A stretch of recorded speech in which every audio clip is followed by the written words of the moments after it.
ദയവ് ചെയ്തിട്ട് നമ്മുടെ വീട്ടിലെ മരത്തിന്റെ ബാലൻസ് ഉണ്ടെങ്കിൽ അത് വെച്ചിട്ട് ഒരു ബാലൻസ് ഇല്ലാത്ത ടൈപ്പിലുള്ള ഫർണിച്ചറുകൾ നിർമ്മിക്കേണ്ട. പലപ്പോഴും നമ്മുടെ വീട്ടിലെ ഒരു കാർപ്പൻറ്റർ വന്നിരുന്ന് ഒരു ഒറ്റ മോഡൽ ഉണ്ടാക്കി വരുമ്പോൾ ഒരു 15 ദിവസം പിടിക്കും.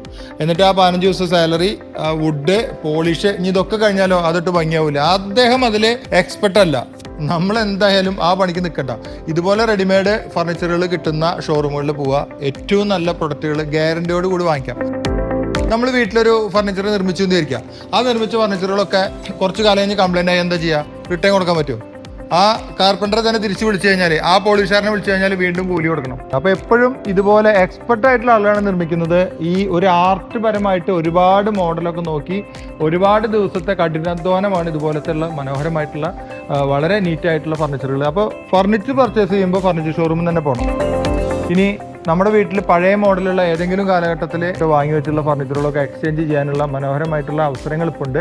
അപ്പോൾ എത്രയും പെട്ടെന്ന് വിളിക്കുക. നമ്മൾ ഫർണിച്ചർ എക്സ്ചേഞ്ച് ചെയ്ത് വീടിൻ്റെ സ്റ്റൈലൊന്ന് എൻഹാൻസ് ചെയ്യാനുള്ള അവസരമുണ്ട്. മറക്കണ്ട, നിങ്ങളുടെ സുഹൃത്തുക്കൾ ആരെങ്കിലും ഒരു ഭംഗിയില്ലാത്ത ഫർണിച്ചറുകൾ വീട്ടിലുള്ള പഴയ വേസ്റ്റ് മരം ഉപയോഗിച്ച് ചെയ്തിട്ടുണ്ടെങ്കിൽ അവർക്ക് വേണ്ടിയിട്ടാണ്, അവർക്കൊന്ന് അയച്ചു കൊടുക്കുക. പേജ് ഫോളോ ചെയ്താൽ നിങ്ങളൊരു വീട് പണിയുന്ന ആളോ അല്ലെങ്കിൽ ഫർണിച്ചർ വാങ്ങാൻ ആഗ്രഹിക്കുന്ന ആളാണെങ്കിൽ ഇഷ്ടം പോലെ വീഡിയോസ് വരും. എന്തായാലും കണ്ടതല്ലേ, ഒന്ന് ലൈക്ക് അടിച്ചിട്ട് നോക്കുന്നു.